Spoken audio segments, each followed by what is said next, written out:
I love your friendship with Charli. How would you describe it, how you two work together and how you're friends when you're not working? Honestly, she's just such a fun person and really fun to hang out with and party with and write with and be creative with. But she has been such a champion of me and so supportive of me and my vision. And just been a really big part of me finding my confidence as a writer.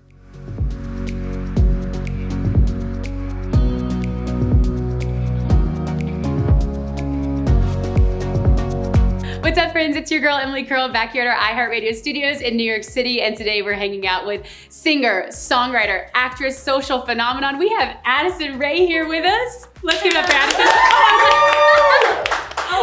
We cue the crew.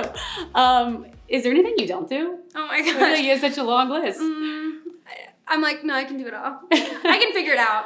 And I love that energy. But it's so nice to have you back and to have you celebrate. We're celebrating you here as a music artist at iHeartRadio, which is really exciting. So excited. Was music always the goal for me? Take me back to the beginning, or the goal for you. Yeah. I'm like, and for I me? want to hear your music. No, but I think always, I grew up dancing. So I grew up dancing competitively, and I think that was just so surrounded by music that I always loved music. And then I think it kind of goes hand in hand with acting as well. So much of dance. And so, it was kind of just always something I was curious about and wanted to do, but I just didn't know it was possible. And I'm the luckiest girl in the world because I get to do it and make my dreams come true. What's your first music memory of like creating something for yourself? Oh, honestly, I didn't really feel confident when I was young to even explore that side of me.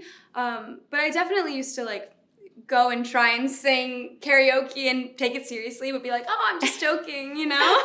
What was your karaoke song? Probably like Baby by Justin Bieber. Oh, a classic. Yeah. I love it. Wow. Okay, so then let's go back a little bit because you officially launched your music career with Obsessed back in 2021. Mm-hmm. Now we have Diet Pepsi, which we've had on repeat. We're such fans of that. But it was a little break in between, but I feel like you were building and you were working. What were you doing musically within those 3 years to really, before you released this major release of Diet Pepsi? Yeah, I think just getting to know myself better, just trying different things, trying to see, I guess, what I wanted to feel from the music. And then, it's kind of been a lot of listening to my heart. And so I've been doing that. And I feel like there was a phase when I was really scared and fearful of like what people would say or how people would feel about it. And then, I don't know, it's really shocking, honestly, and really overwhelmingly amazing that people are really connecting with this one. Because I feel like I kind of, just tried to think about it from the way that I felt about it, and so it's really amazing to see that people are feeling the same way. And people immediately gravitated to the title, Diet Pepsi. I know. How did you land? Pepsi. Yeah, how did you land on that? Was that always what you were going to call it? It actually wasn't always what I was going to call it, but it ended up being an amazing song title, and so I'm so happy we ended up with it. But Charli XCX, I have a lot for her just to the song title because she really was like, oh, it'd be really cool if it was this, and I was like, you're right. It would be cool. And she's so cool. So I'm just like, anything she says is probably right. I love your friendship with Charli. How would you describe it, how you two work together and how you're friends when you're not working? Honestly, she's just such a fun person and really fun to hang out with and party with and write with and be creative with. But she has been such a champion of me and so supportive of me and my vision. And just been a really big part of me finding my confidence as a writer. So, It was so interesting. She said in an interview, too, that you guys have really similar creative processes. Yeah, I guess we do. And we worked together in the studio a few times, but when we did Von Dutch Remix in particular, it was, I guess we are really similar in What those ways. What is so particular about your processes? Because I can imagine you guys do things maybe a little different than other artists might. I feel like we're just really open to playing and, like, free.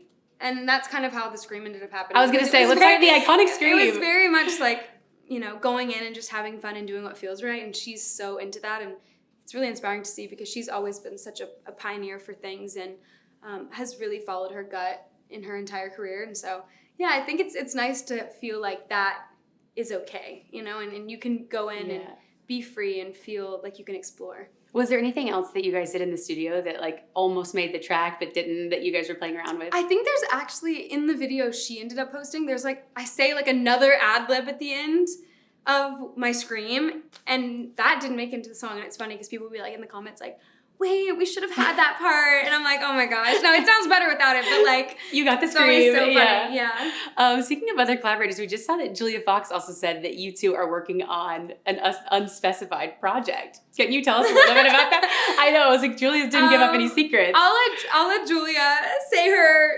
her side of it, but I love Julia. She's really, really great and so supportive of me too. And she's amazing. I mean, she's been someone that has also been such an advocate for like growth and change and exploration and pushing boundaries and not being afraid what people have to say about it. So I love her. I love that. She's and amazing. It seems like your creative energy is coming through with this, especially in the music video, which is just so stunning. It's so visually beautiful. It has such an aesthetic. What was the creative behind it, and how involved were you in bringing this to life? Super involved. I think this is the most involved I've been, even just through it all. The music and the video, and it was really important to me that the video be in black and white, which was a little like controversial for some reason to like people that I was talking to it about, because they were kind of really? like, That surprises me. Yeah, they were like, I don't know if it's gonna read. I don't know if people want to see a black and white video. I don't know if people are gonna like be able to pay attention long enough in a black and white video, because it's just so not what people are doing right now. And I was like, that's exactly why we have to do it, because I want to test that part of myself. I think it was pressure for everybody involved, honestly, because we were like, how can we make this really engaging and exciting and something that people want to look at, even though it's in black and white. Then we gave them a color at the end, so. Yeah, and the styling's incredible too. Thanks. A lot of the clothes were clothes that were from my closet, which is really fun. Oh, really? The little showgirl set. I was going to say that was my favorite. And the bra was my bra, the cone bra, and I love Madonna. So I bought that here, actually, in New York, actually nearby. But yeah, so it was really special that I got to use some of my own stuff, because it was really true to me, obviously. Yeah, when you're like, like getting into a creative mindset, what does that look like? Like, do you like to be in a certain place at a certain time of day? Like, do you like to be watching, reading, writing? Like, what gets you into this mindset of like coming up with music video ideas or a song idea or anything? I love Pinterest. So I'm always on Pinterest, like, oh my God, creating. We had Pink Panthers in here recently, and she said the same thing. She's like, Pinterest every morning. is amazing. Yeah, she's like, I get them on Pinterest. I do too. Pinterest and like Tumblr. But Tumblr's a little bit less like private. Like, at least on Pinterest I can make like a private board, but like on Tumblr it's a lot more like, okay, I'm just gonna like a bunch of stuff I like, and it's a little harder to organize, but it's still, you can find a lot of images that you won't find on Pinterest sometimes. So what are you pinning these days? What boards do you have? Oh gosh. Recently, like glam board, or like hair, or like, I don't know, I really want bangs, so I've been like saving some bang looks. Oh my God. Okay, I love it. Okay, lastly before we let you go, is Diet Pepsi kind of feels like the start of something new, this whole new era. What can you tell us about what we can expect from Addison? I mean, I don't know. I don't really have anything to share specifically yet that I'm ready to share, because I am such like I want everything to be ready and done and fully like developed before I really talk about it. But I'm definitely down to talk about it whenever it's a little bit more, clear for me to share. Okay, love it. We'll come back and see definitely lots more. I'm working on music all the time. So. Okay, we can't wait for all of it. Addison, thank you so much. One more time for Addison Rae in our studio.